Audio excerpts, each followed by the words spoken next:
Hello, my name is Moumita Bhowmik. এই সিরিজে আমি আলোচনা করতেছিলাম ফার্স্ট ইয়ার থেকে এন্ডোক্রাইন সিস্টেম নিয়ে। আজকের ভিডিওতে আমি আলোচনা করব প্যাথোলজি টপিকের hypoglycaemia in diabetes mellitus and Cushing syndrome নিয়ে। Hypoglycaemia in diabetes mellitus. আচ্ছা, হাইপোগ্লাইসেমিয়া মানে কি? হাইপোগ্লাইসেমিয়া মানে হলো decrease blood glucose level usually occur in patients treated with the insulin or insulin secretagogues, okay, in the setting of the high dose treatment.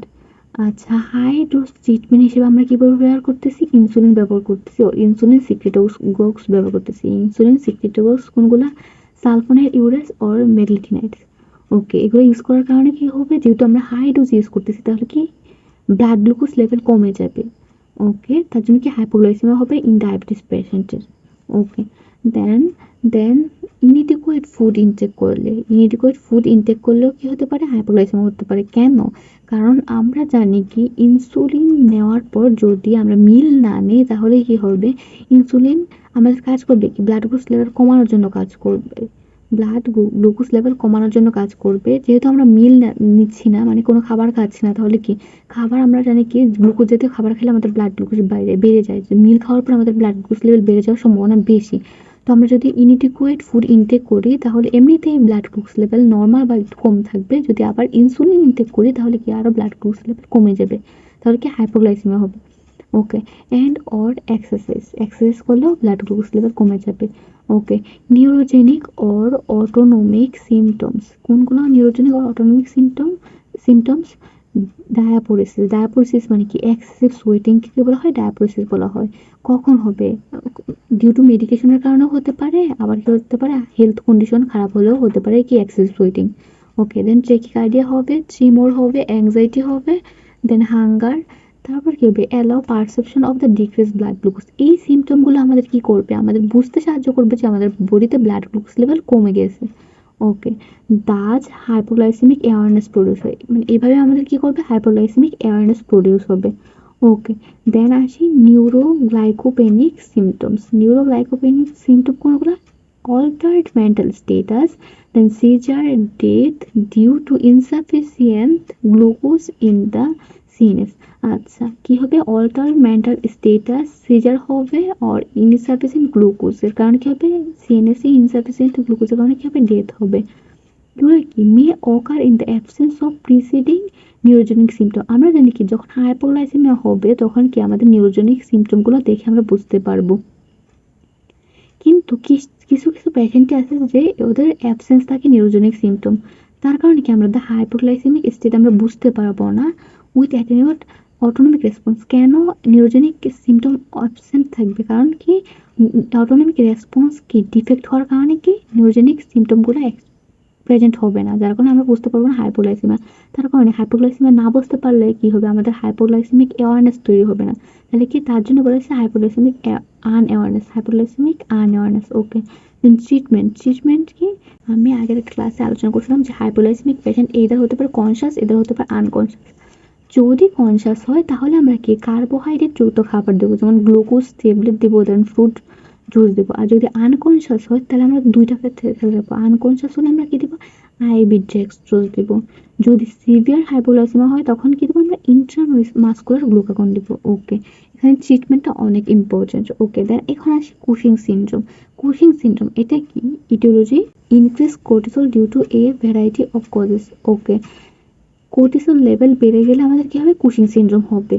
Cortisol level কেন বেড়ে যায়? আচ্ছা, এখানে বলা আছে যে এক্সোজেনাস গ্লুকোকর্টিকয়েড দিলে কি হবে? গ্লুকোকর্টিকয়েড নেগেটিভ ইনহিবিটরি ইফেক্ট দিবে কাকে? এই নেগেটিভ ইফেক্ট দিবে হলো হাইপোথ্যালামাসকে এবং পিটুইটারিকে। যার কারণে কি হবে? পিটুইটারি থেকে এসিটিএস সিক্রেশন কমে যাবে। কমে গেলে কি হবে? বায়োলেটারাল অ্যাড্রেনাল অ্যাট্রোপি হবে। ওকে, যখন বায়োলেটারাল অ্যাড্রেনাল অ্যাট্রোপি হবে তাহলে কি কোর্টিসল লেভেল ইনক্রিজ হবে। আচ্ছা, এটা হলো মোস্ট কমন কজেস। কোনটা most common causes? Exogenous glucocorticoid দিলে কি হবে? বায়োলেটারাল অ্যাড্রেনাল অ্যাট্রোপি হবে। এটা most common causes of the Cushing syndrome. Okay, then আসি প্রাইমারি অ্যাড্রেনাল অ্যাডেনোমা হাইপারপ্লেসিয়া ও কার্সিনোমা। প্রাইমারি অ্যাড্রেনাল অ্যাডেনোমা হলে কি হবে? অ্যাড্রেনাল গ্ল্যান্ড থেকে অতিরিক্ত পরিমাণ কর্টিসল সিক্রেট হবে। তারপর কি হবে? ডিক্রিজ এসিটিএস সিক্রেশন ডিক্রিজ হবে পিটুইটারি থেকে। Then atrophy of uninvolved adrenal gland. Okay, then ACTH secreting pituitary adenoma এটা কি হবে? কুশিং ডিজিজ হবে। এটার কারণে কেন হবে? কারণ কি, এসিটি সিক্রেটিং পিটুইটারি অ্যাডেনোমা কি করবে? এসিটি সিক্রেট করবে, দেন এটা কাজ করবে কার কিসের উপর? অ্যাড্রিনাল গ্ল্যান্ডের উপর। অ্যাড্রিনাল গ্ল্যান্ডের উপর কাজ করার কারণে কর্টেক্স থেকে কি হবে? কর্টেক্স থেকে কর্টিসল সিক্রেট হবে। অ্যাড্রিনাল কর্টেক্স থেকে কর্টিসল সিক্রেট হবে। আচ্ছা, প্যারানিউপ্লাস্টিক এসিটি সিক্রিয়েশন, যেমন small cell lung cancer, bronchial carcinoid. Okay, যার কারণে কি হবে? বাইলেটারাল অ্যাড্রিনাল হাইপারপ্লেসিয়া হবে। কেন হবে? কারণ এসিটিএস অতিরিক্ত পরিমাণ সিক্রেট হচ্ছে। এটা কাজ করবে অ্যাড্রিনাল গ্ল্যান্ডের উপর। অ্যাড্রিনাল গ্ল্যান্ডের সেলগুলো কি সাইজে ইনক্রিজ হবে, যার কারণে কি বাইলেটারাল অ্যাড্রিনাল হাইপারপ্লেসিয়া হবে। ওকে, then Cushing disease is responsible for the majority of the endogenous cause of the Cushing syndrome with hyperpigmentation. Okay, then আসি ফাইন্ডিং আমরা কি পাবো? ফাইন্ডিং আমরা কি পাবো? ফাইন্ডিং মনে রাখার জন্য এখানে কি বলছে? মোন ফেসিস, এটাতে মনে রাখতে পারি। যেমন মেটাবলিক সিনড্রোম কি কি হতে পারে? হাইপারটেনশন হবে। হাইপারটেনশন কেন হবে? কারণ কোর্টিসল কি করবে? আলফা 1 রিসেপ্টরের সাথে বাইন্ড করবে। বাইন্ড করার কারণে কি করবে? ভ্যাসোকনস্ট্রিকশন করবে। ভ্যাসোকনস্ট্রিকশন করলে কি আমরা জানি ব্লাড প্রেশার বেড়ে যায়। ওকে, দেন হাইপারগ্লাইসেমিয়া হবে, হাইপারলিপিডিমিয়া হবে। দেন ওবেসিটি কেন হবে? Truncal weight gain with wasting of the extremity. Then round moon faces, এই যে দেখানো হয়েছে। দেন ডরসো সার্ভিক্যাল ফ্যাট, এটাকে বাফেলো হাম বলা হয়। আচ্ছা, দেন অস্টিওপোরোসিস হবে। দেন হবে নিউরোসাইকিয়াট্রি কি হয়? ডিপ্রেশন হতে পারে, অ্যাংজাইটি হতে পারে, ইরিটেবিলিটি হতে পারে। দেন ফেশিয়াল প্ল্যাথোরা হতে পারে।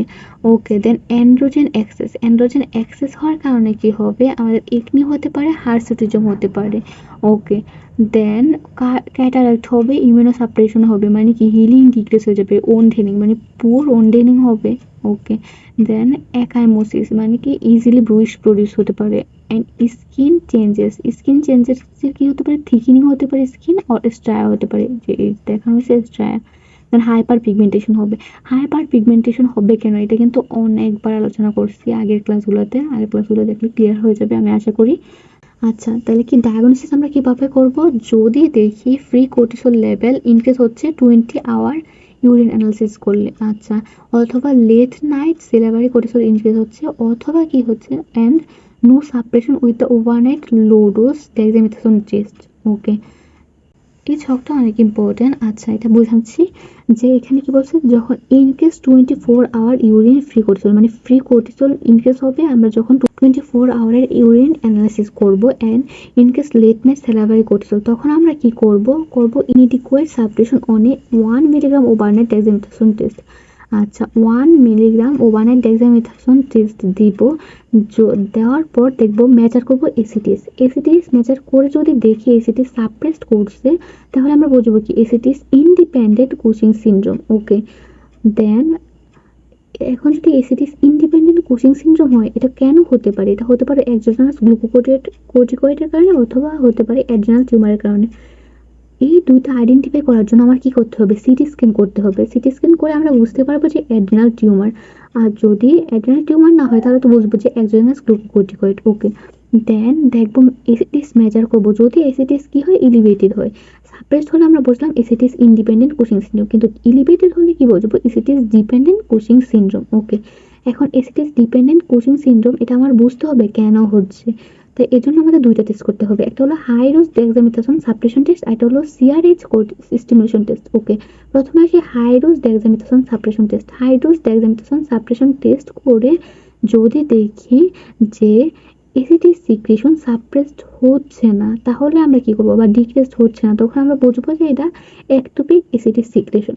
তাহলে একটোপিক এসিটিএস সিক্রেশন হচ্ছে, তখন আমরা কি CT scan of the chest, abdomen and পেলভিসের মাধ্যমে আমরা আইডেন্টিফাই করতে হবে যে to identify tumour. Okay, then যদি সাপ্রেসড হয়, মানে এসিটিএস ডিক্রিজড হয় ও কোর্টিসল ডিক্রিজ হয়, তাহলে আমরা বুঝবো কি কুশিং ডিজিজ বুঝবো। ওকে, এখন আমার আইডেন্টিফাই করতে হবে যে কেন হচ্ছে। এমআরআই অফ দ্য পিটুইটারি কি করবো? এমআরআই করবো। এমআরআই কেন করবো? এটা আমরা সিটি স্ক্যান করতে পারি, কিন্তু এমআরআই করবো কেন? কারণ আমরা জানি কি MRI soft tissue change more specific ভাবে আইডেন্টিফাই করে দেন সিটি স্ক্যান, তাই আমরা এমআরআই করবো of pituitary to identify adenoma. Okay, then আসি এবার সিআরএস স্টিমুলেশন টেস্ট মানে corticotropin releasing hormone stimulation test. যদি দেখি এসিটিএস আর কোর্টিসল ইনক্রিজ হচ্ছে না, তাহলে আমরা বুঝবো কি একটোপিক এসিটি সিক্রিয়েশন। তো এটা আইডেন্টিফাই করার জন্য আমার কি করতে হবে, সিটি স্ক্যান করতে হবে চেস্ট, অ্যাবডোমেন অর পেলভিস। ওকে, যদি দেখি যে সিআরএস স্টিমুলেশন টেস্টের পর এসিটিস ইনক্রিজ হচ্ছে, তখন আমরা বুঝবো এটা কুশিং ডিজিজ। ওকে, তখন আমরা আইডেন্টিফাই করার জন্য কি করতে হবে, MRI of the pituitary to identify the adenoma. Okay, then কি এখন স্টেপ 1 এ অনেক সময় সিনারিও দেওয়া থাকে, যেমন হলো hypothyroid patient check levothyroxine which one cross the placenta. এখানে একটা হলো লিভোথাইরোক্সিনের কথা বলা হচ্ছে, আরেকটা হলো যেহেতু হাইপোথাইরয়েড আমরা জানি কি T3 and T4 কমে যায়, কিন্তু বাড়ে কি T3 and T4 কমে যায়। ওকে, দেন বাড়ে TSS বাড়ে। ওকে, দেন TSS যেহেতু বাড়তেছে আমার, এখন আমার পাথর করতে হবে TSS এন্ড আর লিভোথাইরোক্সিনের উপর, যে কোনটা আমাদের প্লাসেন্টাকে ক্রস করে। ওকে, প্রশ্নতে থাকবে যে লিভোথাইরোক্সিন ক্রস করতে পারে ইজিলি, দেন অ্যান্টিবডি ক্রস করতে পারে, দেন থাইরয়েড স্টিমুলেটিং হরমোন রিসেপ্টর মানে অনেক দিয়ে দেওয়া থাকবে। তাহলে আমার সিলেক্ট হবে কোনটা, TSE সিলেক্ট হবে, কারণ এটা কি প্লাসেন্টাকে সহজে ক্রস করতে পারে। ওকে, আর হাইপোথাইরয়েডে কি হয়, যেহেতু TSS বেড়ে যায়, এটা ইজিলি প্লাসেন্টাকে ক্রস করতে পারবে। ওকে, আচ্ছা, আরেকটা প্রশ্ন আসে যে লিভোথাইরোক্সিন নিচ্ছে একজন প্রেগনেন্ট মাদার, তখন কি করবো, আমাদের কি লিভোথাইরোক্সিন ডোজ বাড়িয়ে দেওয়া উচিত নাকি কমানো উচিত, ও নাকি নর্মাল রাখা উচিত? আমাদের অবশ্যই ডোজ বাড়ানো উচিত। কেন বাড়ানো উচিত, কারণ আমরা জানি কি যখন একটা প্রেগনেন্ট মহিলা কি হয়, আমাদের বডিতে থাইরোক্সিন বাইন্ডিং গ্লোবুলিন ইনক্রিজ হয়। থাইরোক্সিন বাইন্ডিং গ্লোবুলিন যদি ইনক্রিজ হয়, তাহলে আমাদের কি করবে, তখন কি লিভোথাইরোক্সিনের সাথে বাইন্ড করে ফেলবে, তাহলে লিভোথাইরোক্সিন কমে যাবে। তো আমার প্রচুর পরিমাণ লিভোথাইরোক্সিন দিতে হবে, যাতে লিভোথাইরোক্সিন তার ইফেক্ট তৈরি করতে পারে। ওকে, দেন এই পেজ থেকে আমাদের ইম্পর্টেন্ট এই শকটা most important step 1 and step 2 শিখের জন্য। এখানে আমরা হাইপোগ্লাইসেমিয়া কিভাবে ট্রিটমেন্ট করবো এটাও ইম্পর্টেন্ট, আর এই ফাইন্ডিংগুলো ইম্পর্টেন্ট। Okay, thank you.